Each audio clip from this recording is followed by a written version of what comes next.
ಧನವಂತರಾಗುವುದು ಕಷ್ಟವೇನಲ್ಲ. ಬುದ್ಧನ 7 ರಹಸ್ಯ ನಿಯಮಗಳು. ಈ ಪ್ರಪಂಚದಲ್ಲಿ ಸಂಪತ್ತು ಮತ್ತು ಸಂತೋಷ ಯಾರಿಗೆ ಬೇಡ ಹೇಳಿ? ಅದಕ್ಕಾಗಿಯೇ ಪ್ರತಿಯೊಬ್ಬರೂ ಹಗಲಿರುಳು ಬೆವರು ಸುರಿಸಿ ಕಷ್ಟಪಡುತ್ತಲೇ ಇದ್ದಾರೆ. ಆದರೆ ಒಂದು ನಿಮಿಷ ಆಲೋಚಿಸಿ, ಕೇವಲ ಕಷ್ಟಪಡುವಿಕೆ ಮಾತ್ರ ಮನುಷ್ಯನನ್ನು ಧನವಂತನನ್ನಾಗಿ ಮಾಡುವುದಿದ್ದರೆ ದಿನವಿಡೀ ಹೊರೆ ಹೊರುವ ಕೂಲಿಗಳು, ಬಿಸಿಲಿನಲ್ಲಿ ಕಷ್ಟಪಡುವ ರೈತರು ಈ ಪಾಟಿಗೆ ಕೋಟ್ಯಾಧಿಪತಿಗಳಾಗಬೇಕಿತ್ತು ಅಲ್ವೇ? ಆದರೆ ಏಕೆ ಆಗುತ್ತಿಲ್ಲ? ಕಡಿಮೆ ಕಷ್ಟಪಡುವವರು ಏಕೆ ಬೇಗ ಧನವಂತರಾಗುತ್ತಿದ್ದಾರೆ? ಕತ್ತೆಯಂತೆ ಕಷ್ಟಪಡುವುದು ಬೇರೆ, ರಾಜನಂತೆ ಆಲೋಚಿಸಿ ಕೆಲಸ ಮಾಡುವುದು ಬೇರೆ. ಗೌತಮ ಬುದ್ಧನು ಸಾವಿರಾರು ವರ್ಷಗಳ ಹಿಂದೆಯೇ ಸಂಪತ್ತಿಗೂ ಮತ್ತು ಬುದ್ಧಿಗೂ ಇರುವ ಸಂಬಂಧವನ್ನು ಅದ್ಭುತವಾಗಿ ವಿವರಿಸಿದ್ದಾನೆ. ಅಸಲಿಗೆ ಬುದ್ಧ ಹೇಳಿದ ಆ ರಹಸ್ಯ ನಿಯಮಗಳು ಯಾವುವು? ಕಷ್ಟಪಡದೆ ತಿಳುವಳಿಕೆಯಿಂದ ಬೆಳೆಯುವುದು ಹೇಗೆ ಎಂಬ ವಿಷಯಗಳನ್ನು ಈಗ ನಾವು ಈ ವಿಡಿಯೋ ಮೂಲಕ ವಿವರವಾಗಿ ತಿಳಿದುಕೊಳ್ಳೋಣ. ಇದು ನಿಮ್ಮ ಜೀವನವನ್ನು 100% ಬದಲಾಯಿಸುತ್ತದೆ. ಪೂರ್ವಕಾಲದಲ್ಲಿ ಧರ್ಮಪುರಿ ಎಂಬ ಒಂದು ಪುಟ್ಟ ಹಳ್ಳಿಯಿತ್ತು. ಆ ಊರು ನೋಡಲು ಸುಂದರವಾಗಿದ್ದರೂ ಅಲ್ಲಿ ಬದುಕುವುದು ಒಂದು ನರಕವಾಗಿತ್ತು. ಏಕೆಂದರೆ ಆ ಊರಿನಲ್ಲಿರುವ ಅತಿದೊಡ್ಡ ಶಾಪವೆಂದರೆ ನೀರಿನ ಬರ. ಆ ಊರಿನ ಜನರ ಗಂಟಲು ತಣಿಯಬೇಕೆಂದರೆ ಊರಿಗೆ ಬಹಳ ದೂರದಲ್ಲಿರುವ ಒಂದು ಎತ್ತರದ ಬೆಟ್ಟ ಏರಬೇಕಿತ್ತು. ಆ ಬೆಟ್ಟದ ಮೇಲೆ ಒಂದು ಜಲಪಾತವಿತ್ತು. ಅಲ್ಲಿಂದ ಬಿಂದಿಗೆಗಳಲ್ಲಿ ನೀರು ಹೊತ್ತುಕೊಂಡು ಆ ಕಲ್ಲುದಾರಿಯಲ್ಲಿ ಬಿಸಿಲಿನಲ್ಲಿ ನಡೆದುಕೊಂಡು ಕೆಳಗೆ ಬರಬೇಕಿತ್ತು. ಇದು ಆ ಊರಿನ ಜನರ ದಿನಚರಿಯಲ್ಲ, ದುಸ್ಥಿತಿ. ಅಲ್ಲಿ 2 ಯುವಕರಿದ್ದರು. ಒಬ್ಬನ ಹೆಸರು ಭೀಮ, ಮತ್ತೊಬ್ಬನ ಹೆಸರು ರಾಮ. ಇಬ್ಬರೂ ಬಡವರೇ. ಇಬ್ಬರಿಗೂ ಬದುಕಲು ಬೇರೆ ದಾರಿಯಿರಲಿಲ್ಲ. ಅದಕ್ಕಾಗಿಯೇ ಆ ಊರಿನ ಗೌಡರ ಹತ್ತಿರ ಒಂದು ಒಪ್ಪಂದ ಮಾಡಿಕೊಂಡರು. ಅದೇನೆಂದರೆ, ಪ್ರತಿದಿನ ಬೆಟ್ಟದ ಮೇಲೆ ಹೋಗಿ ನೀರು ಹೊತ್ತು ತಂದು ಊರಿನಲ್ಲಿರುವ ದೊಡ್ಡ ಟ್ಯಾಂಕ್ಗೆ ಸುರಿಯಬೇಕು. ಒಂದೊಂದು ಬಿಂದಿಗೆಗೆ ಒಂದು ತಾಮ್ರದ ನಾಣ್ಯ ಕುಳಿ ನೀಡುತ್ತಾರೆ. ಇಲ್ಲೇ ನಮ್ಮ ಕಥೆ ಶುರುವಾಗುತ್ತದೆ. ಕಷ್ಟ ಒಂದೇ ಆದರೂ ಆಲೋಚಿಸುವ ವಿಧಾನ ಬೇರೆಯಾಗಿದ್ದರೆ ಜೀವನ ಹೇಗೆ ಬದಲಾಗುತ್ತದೆ ಎಂದು ಹೇಳುವ ಅದ್ಭುತ ಘಟ್ಟವಿದು. ಅಸಲಿಗೆ ಭೀಮ ಏಕೆ ಸೋತನು? ರಾಮ ಆ ಊರಿಗೆ ರಾಜನಾಗಿದ್ದು ಹೇಗೆ? ಬುದ್ಧರು ಹೇಳಿದ ಆ ಪರಮ ರಹಸ್ಯವೇನು? ಈಗ ನಾವು ಈ ವಿಡಿಯೋ ಮೂಲಕ ಬಹಳ ವಿವರವಾಗಿ ಆಳವಾಗಿ ತಿಳಿದುಕೊಳ್ಳೋಣ. ಭೀಮ ತುಂಬಾ ಬಲಶಾಲಿ. ದೇವರು ಅವನಿಗೆ ಒಳ್ಳೆಯ ಆರೋಗ್ಯ ಮತ್ತು ಕಾಯಬಲವನ್ನು ನೀಡಿದ್ದನು. ಅವನು ಬೆಳಗ್ಗೆ ಕೋಳಿ ಕೂಗುವ ಮುನ್ನವೇ ಏಳುತ್ತಿದ್ದನು. 2 ದೊಡ್ಡ ಕೊಡಗಳನ್ನು ಭುಜದ ಮೇಲೆ ಹಾಕಿಕೊಂಡು ವಾಯುವೇಗದಲ್ಲಿ ಬೆಟ್ಟ ಏರುತ್ತಿದ್ದನು. ನೀರು ತುಂಬಿಸಿಕೊಂಡು ಅಷ್ಟೇ ವೇಗದಲ್ಲಿ ಕೆಳಗೆ ಬರುತ್ತಿದ್ದನು. ಭೀಮನ ಸಿದ್ಧಾಂತ ಒಂದೇ: ಎಷ್ಟು ಹೆಚ್ಚು ಕಷ್ಟಪಟ್ಟರೆ ಅಷ್ಟು ಹೆಚ್ಚು ಹಣ ಬರುತ್ತದೆ. ಅವನು ದಿನಕ್ಕೆ 100 ಬಾರಿ ಬೆಟ್ಟ ಏರಿ ಇಳಿಯುತ್ತಿದ್ದನು. ಸಂಜೆಯಾಗುವಷ್ಟರಲ್ಲಿ ಅವನ ಕೈತುಂಬಾ ತಾಮ್ರದ ನಾಣ್ಯಗಳಿರುತ್ತಿದ್ದವು. ಊರಿನ ಜನರು ಅವನನ್ನು ನೋಡಿ ಮೆಚ್ಚಿಕೊಳ್ಳುತ್ತಿದ್ದರು. ಭೀಮನಂತೆ ಕಷ್ಟಪಡುವವನು ನಮ್ಮ ಊರಿನಲ್ಲಿ ಯಾರೂ ಇಲ್ಲ, ಶೀಘ್ರದಲ್ಲೇ ಇವನು ಧನವಂತನಾಗುತ್ತಾನೆ ಎಂದು ಹೊಗಳುತ್ತಿದ್ದರು. ಭೀಮ ಆ ಹೊಗಳಿಕೆಗೆ ಉಬ್ಬಿಹೋಗಿ ತನ್ನ ಸ್ನಾಯುಗಳನ್ನು ನೋಡಿ ಮುರಿಬೀಳುತ್ತಿದ್ದನು. ಮನೆಗೆ ಹೋಗಿ ಒಳ್ಳೆಯ ಆಹಾರ ಸೇವಿಸಿ ಆನಂದವಾಗಿ ನಿದ್ರಿಸುತ್ತಿದ್ದನು. ಆದರೆ ರಾಮನ ಕಥೆ ಬೇರೆ. ರಾಮ ಭೀಮನಷ್ಟು ಬಲಶಾಲಿಯಾಗಿರಲಿಲ್ಲ. ಅವನು ದಿನಕ್ಕೆ 10 ಬಾರಿ ಬೆಟ್ಟ ಏರುವಷ್ಟರಲ್ಲಿ ಸುಸ್ತಾಗುತ್ತಿದ್ದನು. ಕಾಲುಗಳು ನೋವು ಬರುತ್ತಿದ್ದವು, ಅಂಗೈಗಳು ಕಂದಿ ಹೋಗುತ್ತಿದ್ದವು. ಸಂಜೆ ಮನೆಗೆ ಹೋಗುವಷ್ಟರಲ್ಲಿ ಅವನ ಹತ್ತಿರ ಕೆಲವು ನಾಣ್ಯಗಳು ಮಾತ್ರ ಇರುತ್ತಿದ್ದವು. ಭೀಮ ಅವನನ್ನು ನೋಡಿ ನಗುತ್ತಿದ್ದನು. ಏನೋ ರಾಮ, ಹೀಗೇನಾ ನೀನು ಬದುಕುವುದು? ನೋಡು, ನಾನು ಎಷ್ಟು ಸಂಪಾದಿಸುತ್ತಿದ್ದೇನೆ. ನೀನು ಹೀಗೆ ಸೋಮಾರಿಯಾಗಿದ್ದರೆ ಎಂದಿಗೂ ಬಡವನಾಗಿಯೇ ಸಾಯುತ್ತೀಯಾ ಎಂದು ಎಗತಾಳಿ ಮಾಡುತ್ತಿದ್ದನು. ರಾಮ ಆ ಮಾತುಗಳಿಗೆ ಸಂಕಟಪಡುತ್ತಿದ್ದನು. ಆದರೆ ಅವನ ಮೆದುಳಿನಲ್ಲಿ ಒಂದೇ ಆಲೋಚನೆ ತಿರುಗುತ್ತಿತ್ತು: ನಾನು ಜೀವನ ಪರ್ಯಂತ ಹೀಗೆ ಹೊರೆ ಹೊರಬೇಕಾ? ನಾಳೆ ನನಗೆ ಜ್ವರ ಬಂದರೆ, ನನ್ನ ಕಾಲು ಮುರಿದರೆ ಆಗ ನನಗೆ ಯಾರು ಹಣ ನೀಡುತ್ತಾರೆ? ನಾನು ಕೆಲಸ ನಿಲ್ಲಿಸಿದರೆ ನನ್ನ ಸಂಪಾದನೆ ನಿಂತು ಹೋಗುತ್ತದಲ್ಲವೇ? ಇದಕ್ಕೆ ಪರಿಹಾರವಿಲ್ಲವೇ? ಈ ಒಂದು ಆಲೋಚನೆ ರಾಮನ ನಿದ್ರೆಯನ್ನು ಕೆಡಿಸಿತು. ಅವನು ಒಂದು ನಿರ್ಧಾರಕ್ಕೆ ಬಂದನು. ಮರುದಿನ ಬೆಳಗ್ಗೆ ರಾಮ ಊರಿನ ಜನರ ಬಳಿ ಒಂದು ಮಾತು ಹೇಳಿದನು: ಅಣ್ಣಂದಿರೆ, ನಾವು ಎಲ್ಲಿಯವರೆಗೆ ಹೀಗೆ ಹೊರೆ ಹೊರಲು ಸಾಧ್ಯ? ನನ್ನ ಹತ್ತಿರ ಒಂದು ಉಪಾಯವಿದೆ. ನಾವು ಬೆಟ್ಟದ ಮೇಲಿಂದ ಊರಿನವರೆಗೆ ಒಂದು ಬಿದಿರಿನ ಕೊಳವೆಗಳ ಮಾರ್ಗವನ್ನು ನಿರ್ಮಿಸೋಣ. ಒಂದು ಬಾರಿ ಅದನ್ನು ನಿರ್ಮಿಸಿದರೆ ನಾವು ಬೆಟ್ಟ ಏರುವ ಕೆಲಸವಿರುವುದಿಲ್ಲ. ನೀರು ತಾನಾಗಿಯೇ ಊರಿನೊಳಗೆ ಬರುತ್ತದೆ. ನಮ್ಮ ಕಷ್ಟಗಳು ತೀರುತ್ತವೆ. ಈ ಮಾತು ಕೇಳಿದ ತಕ್ಷಣ ಇಡೀ ಊರು ನಗೆಗಡಲಲ್ಲಿ ತೇಲಿತು. ಭೀಮ ತುಂಬಾ ಬಲಶಾಲಿ. ದೇವರು ಅವನಿಗೆ ಒಳ್ಳೆಯ ಆರೋಗ್ಯ ಮತ್ತು ಕಾಯಬಲವನ್ನು ನೀಡಿದ್ದನು. ಅವನು ಬೆಳಗ್ಗೆ ಕೋಳಿ ಕೂಗುವ ಮುನ್ನವೇ ಏಳುತ್ತಿದ್ದನು. 2 ದೊಡ್ಡ ಕೊಡಗಳನ್ನು ಭುಜದ ಮೇಲೆ ಹಾಕಿಕೊಂಡು ವಾಯುವೇಗದಲ್ಲಿ ಬೆಟ್ಟ ಏರುತ್ತಿದ್ದನು. ನೀರು ತುಂಬಿಸಿಕೊಂಡು ಅಷ್ಟೇ ವೇಗದಲ್ಲಿ ಕೆಳಗೆ ಬರುತ್ತಿದ್ದನು. ಭೀಮನ ಸಿದ್ಧಾಂತ ಒಂದೇ, ಎಷ್ಟು ಹೆಚ್ಚು ಕಷ್ಟಪಟ್ಟರೆ ಅಷ್ಟು ಹೆಚ್ಚು ಹಣ ಬರುತ್ತದೆ. ಅವನು ದಿನಕ್ಕೆ 100 ಬಾರಿ ಬೆಟ್ಟ ಏರಿ ಇಳಿಯುತ್ತಿದ್ದನು. ಸಂಜೆಯಾಗುವಷ್ಟರಲ್ಲಿ ಅವನ ಕೈತುಂಬಾ ತಾಮ್ರದ ನಾಣ್ಯಗಳಿರುತ್ತಿದ್ದವು. ಊರಿನ ಜನರು ಅವನನ್ನು ನೋಡಿ ಮೆಚ್ಚಿಕೊಳ್ಳುತ್ತಿದ್ದರು. ಭೀಮನಂತೆ ಕಷ್ಟಪಡುವವನು ನಮ್ಮ ಊರಿನಲ್ಲಿ ಯಾರೂ ಇಲ್ಲ, ಶೀಘ್ರದಲ್ಲೇ ಇವನು ಧನವಂತನಾಗುತ್ತಾನೆ ಎಂದು ಹೊಗಳುತ್ತಿದ್ದರು. ಭೀಮ ಆ ಹೊಗಳಿಕೆಗೆ ಉಬ್ಬಿಹೋಗಿ ತನ್ನ ಸ್ನಾಯುಗಳನ್ನು ನೋಡಿ ಮುರಿಬೀಳುತ್ತಿದ್ದನು. ಮನೆಗೆ ಹೋಗಿ ಒಳ್ಳೆಯ ಆಹಾರ ಸೇವಿಸಿ ಆನಂದವಾಗಿ ನಿದ್ರಿಸುತ್ತಿದ್ದನು. ಆದರೆ ರಾಮನ ಕಥೆ ಬೇರೆ. ರಾಮ ಭೀಮನಷ್ಟು ಬಲಶಾಲಿಯಾಗಿರಲಿಲ್ಲ. ಅವನು ದಿನಕ್ಕೆ 10 ಬಾರಿ ಬೆಟ್ಟ ಏರುವಷ್ಟರಲ್ಲಿ ಸುಸ್ತಾಗುತ್ತಿದ್ದನು. ಕಾಲುಗಳು ನೋವು ಬರುತ್ತಿದ್ದವು, ಅಂಗೈಗಳು ಕಂದಿ ಹೋಗುತ್ತಿದ್ದವು. ಸಂಜೆ ಮನೆಗೆ ಹೋಗುವಷ್ಟರಲ್ಲಿ ಅವನ ಹತ್ತಿರ ಕೆಲವು ನಾಣ್ಯಗಳು ಮಾತ್ರ ಇರುತ್ತಿದ್ದವು. ಭೀಮ ಅವನನ್ನು ನೋಡಿ ನಗುತ್ತಿದ್ದನು. ಏನೋ ರಾಮ, ಹೀಗೇನಾ ನೀನು ಬದುಕುವುದು? ನೋಡು, ನಾನು ಎಷ್ಟು ಸಂಪಾದಿಸುತ್ತಿದ್ದೇನೆ. ನೀನು ಹೀಗೆ ಸೋಮಾರಿಯಾಗಿದ್ದರೆ ಎಂದಿಗೂ ಬಡವನಾಗಿಯೇ ಸಾಯುತ್ತೀಯಾ ಎಂದು ಎಗತಾಳಿ ಮಾಡುತ್ತಿದ್ದನು. ರಾಮ ಆ ಮಾತುಗಳಿಗೆ ಸಂಕಟಪಡುತ್ತಿದ್ದನು. ಆದರೆ ಅವನ ಮೆದುಳಿನಲ್ಲಿ ಒಂದೇ ಆಲೋಚನೆ ತಿರುಗುತ್ತಿತ್ತು. ನಾನು ಜೀವನ ಪರ್ಯಂತ ಹೀಗೆ ಹೊರೆ ಹೊರಬೇಕಾ? ನಾಳೆ ನನಗೆ ಜ್ವರ ಬಂದರೆ, ನನ್ನ ಕಾಲು ಮುರಿದರೆ, ಆಗ ನನಗೆ ಯಾರು ಹಣ ನೀಡುತ್ತಾರೆ? ನಾನು ಕೆಲಸ ನಿಲ್ಲಿಸಿದರೆ ನನ್ನ ಸಂಪಾದನೆ ನಿಂತು ಹೋಗುತ್ತದಲ್ಲವೇ? ಇದಕ್ಕೆ ಪರಿಹಾರವಿಲ್ಲವೇ? ಈ ಒಂದು ಆಲೋಚನೆ ರಾಮನ ನಿದ್ರೆಯನ್ನು ಕೆಡಿಸಿತು. ಅವನು ಒಂದು ನಿರ್ಧಾರಕ್ಕೆ ಬಂದನು. ಮರುದಿನ ಬೆಳಗ್ಗೆ ರಾಮ ಊರಿನ ಜನರ ಬಳಿ ಒಂದು ಮಾತು ಹೇಳಿದನು. ಅಣ್ಣಂದಿರೆ, ನಾವು ಎಲ್ಲಿಯವರೆಗೆ ಹೀಗೆ ಹೊರೆ ಹೊರಲು ಸಾಧ್ಯ? ನನ್ನ ಹತ್ತಿರ ಒಂದು ಉಪಾಯವಿದೆ. ನಾವು ಬೆಟ್ಟದ ಮೇಲಿಂದ ಊರಿನವರೆಗೆ ಒಂದು ಬಿದಿರಿನ ಕೊಳವೆಗಳ ಮಾರ್ಗವನ್ನು ನಿರ್ಮಿಸೋಣ. ಒಂದು ಬಾರಿ ಅದನ್ನು ನಿರ್ಮಿಸಿದರೆ ನಾವು ಬೆಟ್ಟ ಏರುವ ಕೆಲಸವಿರುವುದಿಲ್ಲ. ನೀರು ತಾನಾಗಿಯೇ ಊರಿನೊಳಗೆ ಬರುತ್ತದೆ. ನಮ್ಮ ಕಷ್ಟಗಳು ತೀರುತ್ತವೆ. ಈ ಮಾತು ಕೇಳಿದ ತಕ್ಷಣ ಇಡೀ ಊರು ನಗೆಗಳಲ್ಲಿ ತೇಲಿತು. ಕಾಮಿ ಭೀಮ ಅಟ್ಟಹಾಸದಿಂದ ನಕ್ಕನು. ಲೇ ಹುಚ್ಚ, ಅದು ಸಾಧ್ಯವಾಗುವ ಕೆಲಸವೇ? ಆ ಬೆಟ್ಟ ಎಷ್ಟು ಎತ್ತರವಿದೆ ಎಂದು ನಿನಗೆ ತಿಳಿದಿದೆಯೇ? ಆ ಕೊಳವೆಗಳನ್ನು ಹಾಕಲು ಎಷ್ಟು ತಿಂಗಳುಗಳು ಬೇಕೆಂದು ನಿನಗೆ ಗೊತ್ತಿದೆಯೇ? ಆ ಕೆಲಸ ಮಾಡುವಷ್ಟರಲ್ಲಿ ನೀನು ಹಸಿವಿನಿಂದ ಸಾಯುತ್ತೀಯಾ? ಇಂತಹ ಹುಚ್ಚು ಸಾಹಸಗಳನ್ನು ಮಾಡದೆ ಬಂದು ನೀರು ಹೊರು ಎಂದು ಬೈದನು. ಎಲ್ಲರೂ ರಾಮನಿಗೆ ಹುಚ್ಚ ಎಂದು ಮುದ್ರೆ ಹಾಕಿದರು. ಆದರೆ ರಾಮ ಹಿಂದೆ ಸರಿಯಲಿಲ್ಲ. ಅವನು ಒಂದು ಸಾಹಸಮಯ ನಿರ್ಧಾರ ತೆಗೆದುಕೊಂಡನು. ಅದೇನೆಂದರೆ, ನಾನು ದಿನದಲ್ಲಿ ಅರ್ಧ ಸಮಯ ಮಾತ್ರ ನೀರು ಹೊರುತ್ತೇನೆ. ಉಳಿದ ಅರ್ಧ ಸಮಯ ಈ ಪೈಪ್ಲೈನ್ ನಿರ್ಮಾಣಕ್ಕಾಗಿ ಮೀಸಲಿಡುತ್ತೇನೆ. ಇದು ಬಹಳ ಕಷ್ಟದ ನಿರ್ಧಾರವಾಗಿತ್ತು. ಏಕೆಂದರೆ ಅರ್ಧ ಕೆಲಸ ಮಾಡಿದರೆ ಅರ್ಧ ಹಣವೇ ಬರುತ್ತದೆ. ರಾಮನ ಆದಾಯ ಕುಸಿಯಿತು. ಅವನು ದಿನಕ್ಕೆ 1 ಹೊತ್ತು ಮಾತ್ರ ಊಟ ಮಾಡುತ್ತಿದ್ದನು. ಬಟ್ಟೆಗಳು ಹರಿದು ಹೋಗಿದ್ದವು. ಜನರು ಅವನನ್ನು ನೋಡಿ ಸೋಮಾರಿ, ಕೆಲಸ ಕಳ ಎಂದು ಕಲ್ಲುಗಳನ್ನು ಎಸೆಯುತ್ತಿದ್ದರು.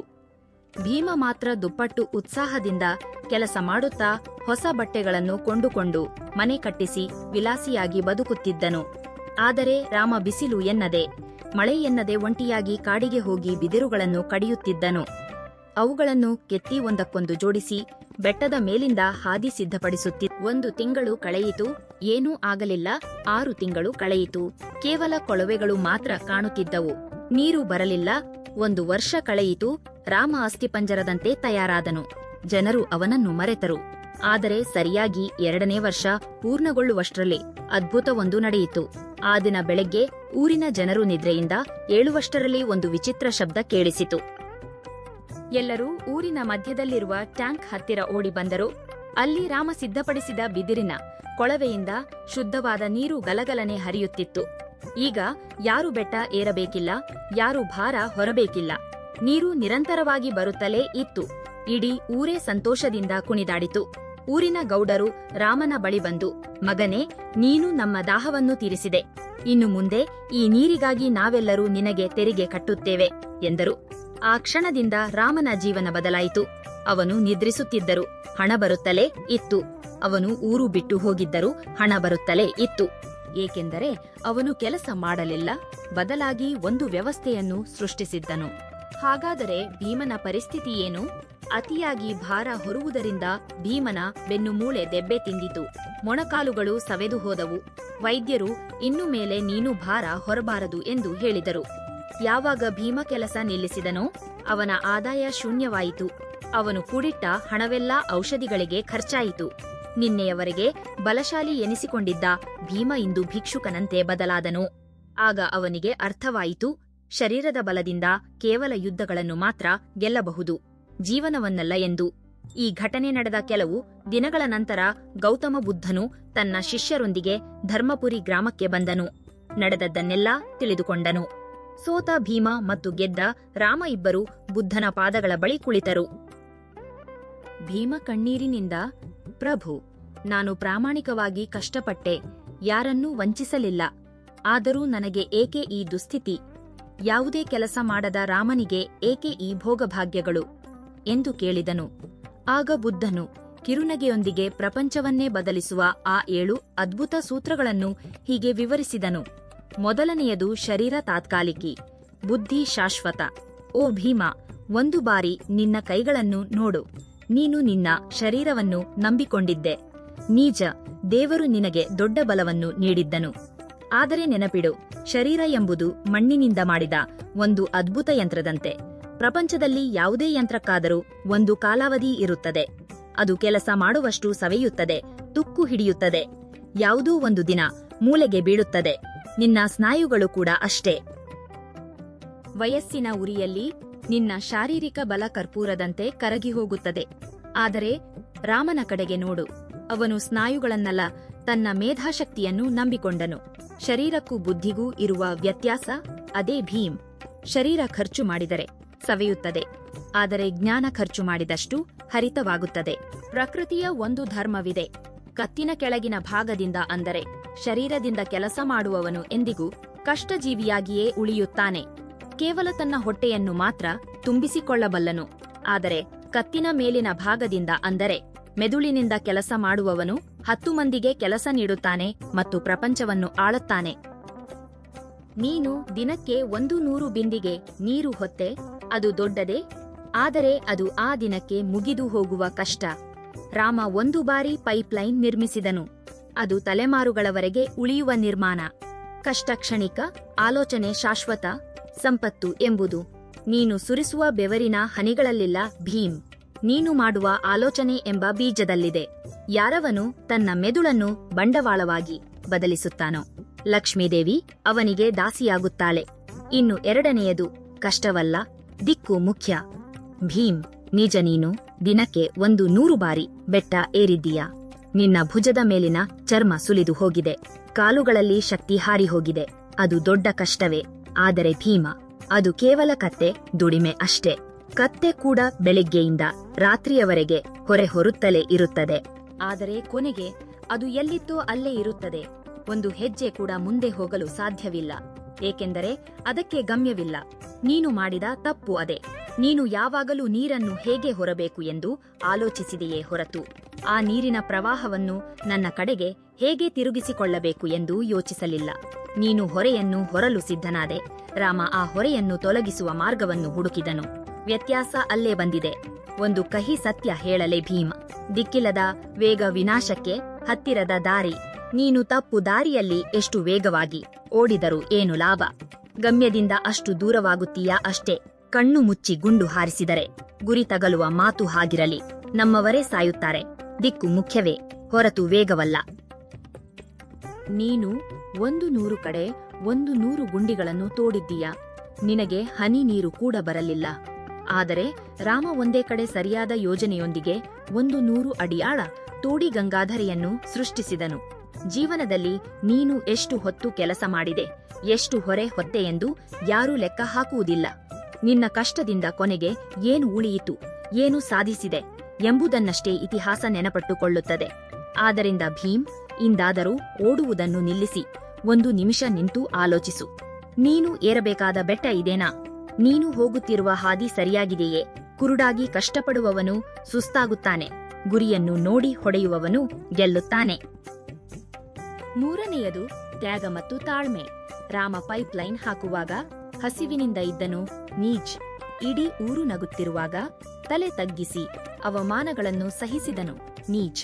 ಆದರೆ ಭೀಮ ಅದನ್ನು ಕಷ್ಟ ಎನ್ನಬಾರದು, ತಪಸ್ಸು ಅನ್ನಬೇಕು. ತಪಸ್ಸು ಎಂದರೆ ಕಾಡಿನಲ್ಲಿ ಕುಳಿತು ಕಣ್ಣು ಮುಚ್ಚಿಕೊಳ್ಳುವುದು ಮಾತ್ರವಲ್ಲ, ಕಣ್ಣು ತೆರೆದು ಹೊಟ್ಟೆ ಹಸಿವಿನಿಂದ ಉರಿಯುತ್ತಿದ್ದರೂ ಒಂದು ದೊಡ್ಡ ಗುರಿಗಾಗಿ ನಿಲ್ಲುವುದು. ರಾಮ ಹಸಿವನ್ನು ಏಕೆ ಸಹಿಸಿದನು? ನಾಳೆ ತನ್ನ ಹಸಿವು ಶಾಶ್ವತವಾಗಿ ತೀರಲಿ ಎಂದು. ರಾಮ ಆ ಕತ್ತಲೆಯನ್ನು ಏಕೆ ಸಹಿಸಿದನು? ನಾಳೆ ತನ್ನ ಜೀವನದಲ್ಲಿ ಎಂದಿಗೂ ಬೆಳಕು ಇರಲಿ ಎಂದು. ಇಂದಿನ ದಿನಗಳಲ್ಲಿ ಮನುಷ್ಯರಿಗೆ ತಕ್ಷಣದ ಯಶಸ್ಸು ಬೇಕು. ಇಂದು ಬೀಜ ಬಿತ್ತಿ ನಾಳೆಯೇ ಹಣ್ಣನ್ನು ಕೊಯ್ಯಬೇಕು ಎಂದುಕೊಳ್ಳುತ್ತಿದ್ದಾರೆ. ಆದರೆ ಪ್ರಕೃತಿಯ ಒಂದು ಧರ್ಮವಿದೆ. ಯಾವ ಮಹಾವೃಕ್ಷವೂ ರಾತ್ರೋರಾತ್ರಿ ಆಕಾಶವನ್ನು ಮುಟ್ಟಿಲ್ಲ. ನೆನಪಿಡು ಭೀಮ, ಒಂದು ದೊಡ್ಡ ಸಾಮ್ರಾಜ್ಯ ನಿಲ್ಲಬೇಕೆಂದರೆ ಅದರ ಕೆಳಗೆ ಎಷ್ಟೋ ಜನರ ರಕ್ತ ಮತ್ತು ಬೆವರು ಬುನಾದಿಯಾಗಬೇಕು. ಕಟ್ಟಡ ಮೇಲಕ್ಕೆ ಸುಂದರವಾಗಿ ಕಾಣಿಸುತ್ತದೆ, ಆದರೆ ಅದರ ಹೊರೆಯನ್ನು ಹೊರುವುದು ಕೆಳಗಿನ ಕಾಣಿಸದ ಅಡಿಪಾಯದ ಕಲ್ಲು ಮಾತ್ರ. ಆ ಕಲ್ಲು ಮಣ್ಣಿನಲ್ಲಿ ಹೂತುಹೋಗಿ ಕತ್ತಲೆಯಲ್ಲಿ ಭಾರದ ಕೆಳಗೆ ನಲುಗುತ್ತಲೇ ಇರುತ್ತದೆ. ಅದು ಯಾರಿಗೂ ಕಾಣಿಸುವುದಿಲ್ಲ, ಯಾರೂ ಅದನ್ನು ಮೆಚ್ಚುವುದಿಲ್ಲ. ಆದರೆ ಆ ಕಲ್ಲಿಗಿರುವ ತಾಳ್ಮೆಯೇ ಆ ಕಟ್ಟಡವನ್ನು ನಿಲ್ಲಿಸುತ್ತದೆ. ರಾಮ ಮಾಡಿದ್ದು ಅದನ್ನೇ. ಅವನು ಅಜ್ಞಾತನಾಗಿದ್ದು ಅಡಿಪಾಯದ ಕಲ್ಲಿನಂತೆ ಆ ಕಷ್ಟವನ್ನು ಮೌನವಾಗಿ ಸಹಿಸಿದನು. ಅದಕ್ಕಾಗಿಯೇ ಇಂದು ಶಿಖರದಂತೆ ನಿಂತಿದ್ದಾನೆ. ಜೀವನದಲ್ಲಿ ಒಂದು ದೊಡ್ಡ ಮಟ್ಟಕ್ಕೆ ಹೋಗಬೇಕೆಂದರೆ ಕೆಲವು ದಿನ ಸುಖವನ್ನು ತ್ಯಾಗ ಮಾಡಬೇಕು. ಬಡತನವನ್ನು ಪ್ರೀತಿಸಬೇಕು, ಅವಮಾನವನ್ನು ಆಭರಣವನ್ನಾಗಿ ಮಾಡಿಕೊಳ್ಳಬೇಕು. ಯಾರು ಆ ನಿರೀಕ್ಷೆ ಎಂಬ ನರಕವನ್ನು ದಾಟುವ ಧೈರ್ಯ ಹೊಂದಿರುತ್ತಾರೋ ಅವರೇ ಸ್ವರ್ಗವನ್ನು ನೋಡುತ್ತಾರೆ. ಆ ತಾಳ್ಮೆಯೇ ರಾಮನನ್ನು ಗೆಲ್ಲಿಸಿತು. ನಾಲ್ಕನೆಯದು ಆದಾಯವಲ್ಲ, ಆಸ್ತಿ ಮುಖ್ಯ. ಭೀಮ್, ನಿನ್ನ ಕೈಯಲ್ಲಿರುವ ಆ ತಾಮ್ರದ ನಾಣ್ಯಗಳನ್ನು ನೋಡಿ ಸಂಭ್ರಮಿಸಬೇಡ. ಅದು ಸಂಪತ್ತಲ್ಲ, ಅದು ಕೇವಲ ಕೂಲಿ ಮಾತ್ರ. ನೀನು ಆ ನಾಣ್ಯಗಳಿಗಾಗಿ ನಿನ್ನ ಸ್ವಾತಂತ್ರ್ಯವನ್ನು ಅಡವಿಟ್ಟಿದ್ದೀಯಾ? ನಿನಗೂ ರಾಮನಿಗೂ ಇರುವ ವ್ಯತ್ಯಾಸವೇನು ಗೊತ್ತೇ?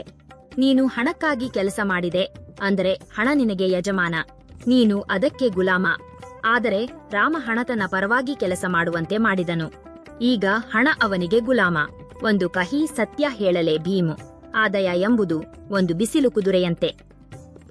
ನಿನ್ನ ರೆಕ್ಕೆಗಳು ಆಡಿದಷ್ಟು ಕಾಲ ಮಾತ್ರ ನಿನ್ನ ಹೊಟ್ಟೆ ತುಂಬುತ್ತದೆ. ನಾಳೆ ನಿನಗೆ ಕಾಯಿಲೆ ಬಂದು ಹಾಸಿಗೆ ಹಿಡಿದರೆ ನಿನ್ನ ಆದಾಯ ಶೂನ್ಯವಾಗುತ್ತದೆ. ಆಗ ನಿನ್ನ ಪರಿಸ್ಥಿತಿ ಏನು? ನಿನ್ನ ಕುಟುಂಬದ ಪರಿಸ್ಥಿತಿ ಏನು? ಆದರೆ ರಾಮ ಸೃಷ್ಟಿಸಿದ್ದು ಹಣವನ್ನಲ್ಲ, ಒಂದು ಜೀವನದಿಯನ್ನು. ಆ ಪೈಪ್ಲೈನ್ ಒಂದು ಕಲ್ಪವೃಕ್ಷದಂತೆ. ರಾಮ ನಿದ್ರಿಸುತ್ತಿದ್ದರು, ಊರು ಬಿಟ್ಟು ಹೋಗಿದ್ದರು. ಕೊನೆಗೆ ಅವನು ಈ ಲೋಕವನ್ನು ಬಿಟ್ಟು ಹೋದರೂ ಸಹ ಆ ಆಸ್ತಿ ಅವನ ಕುಟುಂಬಕ್ಕೆ ಹಣ್ಣುಗಳನ್ನು ನೀಡುತ್ತಲೇ ಇರುತ್ತದೆ. ಅದನ್ನು ನಿಜವಾದ ಸಂಪತ್ತು ಎನ್ನುತ್ತಾರೆ. ಪ್ರಪಂಚದಲ್ಲಿ ಒಂದು ಕಠಿಣ ಸತ್ಯವಿದೆ ಭೀಮ್, ಇದನ್ನು ನಿನ್ನ ಹೃದಯದ ಮೇಲೆ ಬರೆದುಕೋ. ನೀನು ನಿದ್ರಿಸುತ್ತಿರುವಾಗ ಕೂಡ ನಿನ್ನ ಜೇಬಿಗೆ ಹಣ ಬರುವ ಮಾರ್ಗವನ್ನು ನೀನು ಸೃಷ್ಟಿಸಿಕೊಳ್ಳದಿದ್ದರೆ, ನೀನು ಸ್ಮಶಾನಕ್ಕೆ ಹೋಗುವವರೆಗೆ ಅಂದರೆ ಸಾಯುವವರೆಗೆ ಕಷ್ಟಪಡುತ್ತಲೇ ಇರಬೇಕು. ಈಗ ನಿರ್ಧರಿಸು ಭೀಮ್, ನೀನು ಜೀವನ ಪರ್ಯಂತ ಆ ಯಂತ್ರದಂತೆ ಕಷ್ಟಪಡುತ್ತಲೇ ಸಾಯುತ್ತೀಯಾ? ಅಥವಾ ರಾಮನಂತೆ ಒಂದು ಸಾಮ್ರಾಜ್ಯವನ್ನು ನಿರ್ಮಿಸಿಕೊಂಡು ರಾಜನಂತೆ ಬದುಕುತ್ತೀಯಾ? ಇನ್ನು ಐದನೆಯದು ಸಮಸ್ಯೆಯನ್ನೇ ಅವಕಾಶವಾಗಿ ಬದಲಿಸಿಕೊಳ್ಳುವುದು. ಭೀಮಾ, ಈ ಪ್ರಪಂಚದಲ್ಲಿ ಎರಡು ರೀತಿಯ ಮನುಷ್ಯರಿರುತ್ತಾರೆ. ಮೊದಲ ಪ್ರಕಾರದವರು ಸಮಸ್ಯೆಯನ್ನು ನೋಡಿ ಹೆದರಿ ಓಡಿಹೋಗುವವರು. ಎರಡನೇ ಪ್ರಕಾರದವರು ಆ ಸಮಸ್ಯೆಯನ್ನೇ ಅವಕಾಶವಾಗಿ ಬದಲಿಸಿಕೊಂಡು ಸಾಮ್ರಾಜ್ಯ ಕಟ್ಟುವವರು. ಊರಿನ ಜನರು ನೀರಿನ ಕಷ್ಟ ನೋಡಿ ಅತ್ತರು. ಇದು ನಮ್ಮ ಹಣೆಬರಹ ಎಂದು ಬೈದುಕೊಂಡರು.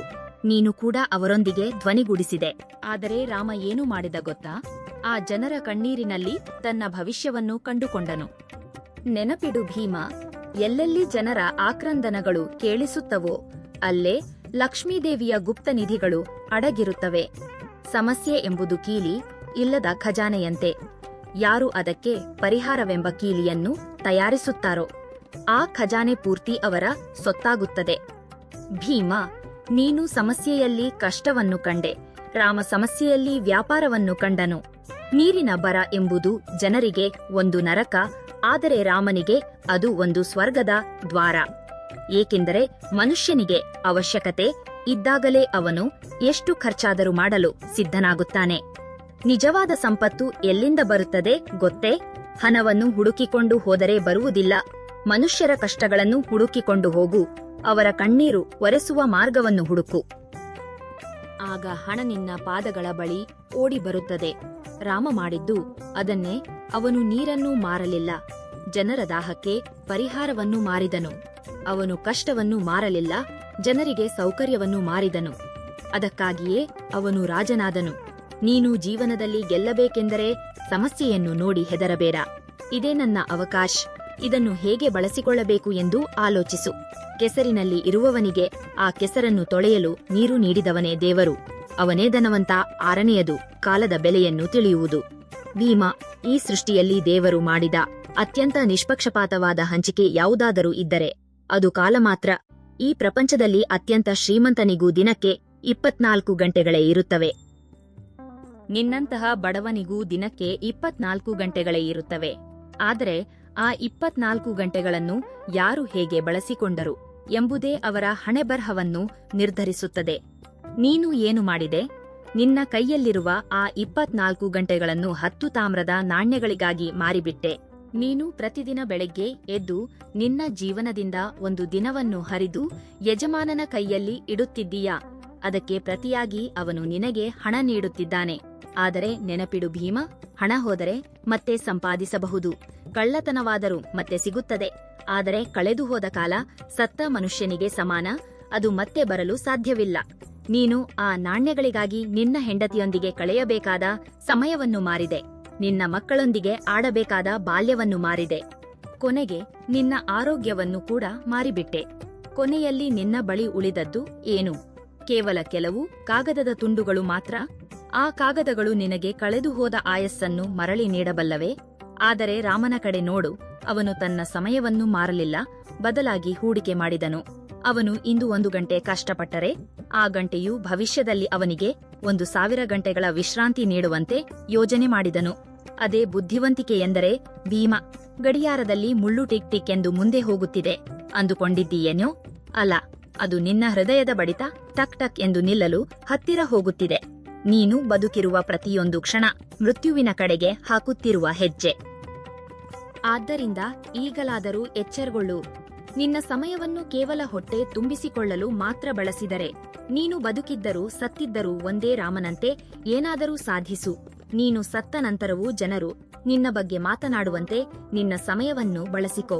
ಇಲ್ಲದಿದ್ದರೆ ಕಾಲ ಎಂಬ ಪ್ರವಾಹದಲ್ಲಿ ನೀನು ಒಂದು ಸಣ್ಣ ನೀರಿನ ಹನಿಯಂತೆ ಹಾವಿಯಾಗಿ ಹೋಗುತ್ತೀಯಾ. ಇನ್ನು ಕೊನೆಯದು ನಿರಂತರ ಅಭ್ಯಾಸ. ಭೀಮ್, ನಿನ್ನ ಅತ್ಯಂತ ದೊಡ್ಡ ಶತ್ರು ಯಾರು ಗೊತ್ತೇ? ನಿನ್ನ ಬಡತನವಲ್ಲ, ನಿನ್ನ ಕಷ್ಟಗಳಲ್ಲ. ನಿನ್ನ ಶತ್ರು ನನಗೆಲ್ಲ ಗೊತ್ತು ಎಂಬ ನಿನ್ನ ಅಹಂಕಾರ. ಈ ಸೃಷ್ಟಿಯಲ್ಲಿ ಒಂದು ಕ್ರೂರ ಸತ್ಯವಿದೆ. ಯಾವಾಗ ಮನುಷ್ಯ ಕಲಿಯುವುದನ್ನು ನಿಲ್ಲಿಸುತ್ತಾನೋ ಆ ಕ್ಷಣವೇ ಅವನು ಸತ್ತಂತೆ ಲೆಕ್ಕ. ಕೇವಲ ಶ್ವಾಸ ಆಡಿದರೆ ಬದುಕಿರುವಂತೆ ಅಲ್ಲ ಭೀಮ. ನಿನ್ನ ಬುದ್ಧಿ ವಿಕಸಿಸುತ್ತಿದ್ದರೆ ಮಾತ್ರ ನೀನು ಜೀವಂತವಾಗಿರುವುದು. ನೀನು ನಿನ್ನ ಸ್ನಾಯುಗಳ ಬಲ ನೋಡಿ ಗರ್ವಪಟ್ಟೆ. ಹೊಸದಾಗಿ ಏನನ್ನೂ ಕಲಿಯಲಿಲ್ಲ. ಅದಕ್ಕಾಗಿಯೇ ನೀನು ಒಂದೇ ಕಡೆ ನಿಂತ ಕೊಳಚೆ ನೀರಿನಂತೆ ಬದಲಾದೆ. ಅದರಲ್ಲಿ ಯಾವುದೇ ಪ್ರಾಣಿ ಬದುಕಲು ಸಾಧ್ಯವಿಲ್ಲ. ಅದಕ್ಕೆ ಯಾವುದೇ ಮೌಲ್ಯವಿರುವುದಿಲ್ಲ. ಆದರೆ ರಾಮನನ್ನು ನೋಡು. ಅವನು ಆರಂಭದಲ್ಲಿ ಅಜ್ಞಾನಿಯಾಗಿದ್ದನು. ಪೈಪ್ಲೈನ್ ಹೇಗೆ ನಿರ್ಮಿಸಬೇಕೆಂದು ಅವನಿಗೆ ತಿಳಿದಿರಲಿಲ್ಲ. ಆದರೆ ಅವನ ಹತ್ತಿರ ಒಂದು ದೊಡ್ಡ ಆಯುಧವಿತ್ತು. ಅದೇ ವಿನ್ಯಾ. ಅವನು ಪ್ರಕೃತಿಯ ಮುಂದೆ ತಲೆ ಬಗ್ಗಿಸಿದನು. ಪ್ರತಿಯೊಂದು ಸೋಲನ್ನು ಒಬ್ಬ ಗುರುವಿನಂತೆ ಸ್ವೀಕರಿಸಿದನು. ಬಿದ್ದನು, ಏಟುಗಳನ್ನು ತಿಂದನು, ಎದ್ದನು, ಮತ್ತೆ ಕಲಿತನು. ರಾಮ ನಿತ್ಯ ವಿದ್ಯಾರ್ಥಿ. ಅವನು ತನ್ನ ಮೆದುಳನ್ನು ಯಾವಾಗಲೂ ಖಾಲಿ ಇಟ್ಟುಕೊಂಡಿದ್ದನು, ಹೊಸ ಜ್ಞಾನವನ್ನು ತುಂಬಿಕೊಳ್ಳಲು. ಆದರೆ ನೀನು ನಿನ್ನ ಮೆದುಳನ್ನು ನನಗೆ ಗೊತ್ತು ಎಂಬ ಅಹಂಕಾರದಿಂದ ತುಂಬಿಸಿಬಿಟ್ಟೆ. ನೆನಪಿಡು ಭೀಮ, ತುಂಬಿದ ಕೊಡದಲ್ಲಿ ನೀನು ಅಮೃತವನ್ನು ಸುರಿದರೂ ಅದು ಕೆಳಗೆ ಚೆಲ್ಲುತ್ತದೆ. ಜೀವನ ಎಂಬುದು ಒಂದು ಪಾಠಶಾಲೆ ಭೀಮ. ನೀನು ಸ್ಮಶಾನಕ್ಕೆ ಹೋಗುವವರೆಗೆ ಅದು ಪಾಠಗಳನ್ನು ಕಲಿಸುವುದನ್ನು ನಿಲ್ಲಿಸುವುದಿಲ್ಲ. ನೀನು ಕಲಿಯುವುದನ್ನು ನಿಲ್ಲಿಸಿದ ದಿನ ನಿನ್ನ ಬೆಳವಣಿಗೆ ನಿಂತು ಹೋಗುತ್ತದೆ. ನಿಜವಾದ ಶ್ರೀಮಂತ ಎಂದರೆ ಕೋಟಿಗಳಿರುವವನಲ್ಲ, ನಾಳೆ ಏನಾಗುತ್ತದೆ ಎಂದು ತಿಳಿಯದಿದ್ದರೂ ನಾನು ಕಲಿಯಬಲ್ಲೆ, ನಾನು ತಡೆದುಕೊಳ್ಳಬಲ್ಲೆ ಎಂಬ ಆತ್ಮವಿಶ್ವಾಸ ಇರುವವನೇ ನಿಜವಾದ ಚಕ್ರವರ್ತಿ. ಆದ್ದರಿಂದ ಗರ್ವವನ್ನು ಬಿಟ್ಟು ಬಿಡು, ಹಸುಗೂಸಿನಂತೆ ಬದಲಾಗು. ಪ್ರತಿದಿನ ಹೊಸದಾಗಿ ಹುಟ್ಟು. ಆಗ ಮಾತ್ರ ಈ ಪ್ರಪಂಚ ನಿನ್ನ ಪಾದಗಳ ಬಳಿ ಇರುತ್ತದೆ. ಬುದ್ಧನ ಮಾತುಗಳಿಂದ ಭೀಮನ ಕಣ್ಣುಗಳು ತೆರೆದವು. ರಾಮ ತನ್ನ ಮಿತ್ರನನ್ನು ಬಿಡಲಿಲ್ಲ. ಆ ಪೈಪ್ಲೈನ್ ನೋಡಿಕೊಳ್ಳುವ ಜವಾಬ್ದಾರಿಯನ್ನು ಭೀಮನಿಗೆ ನೀಡಿದನು. ಇಬ್ಬರೂ ಸುಖವಾಗಿ ಬದುಕಿದರು. ಈಗ ನಿಮ್ಮ ಜೀವನವನ್ನು ಒಂದು ಬಾರಿ ನೋಡಿಕೊಳ್ಳಿ.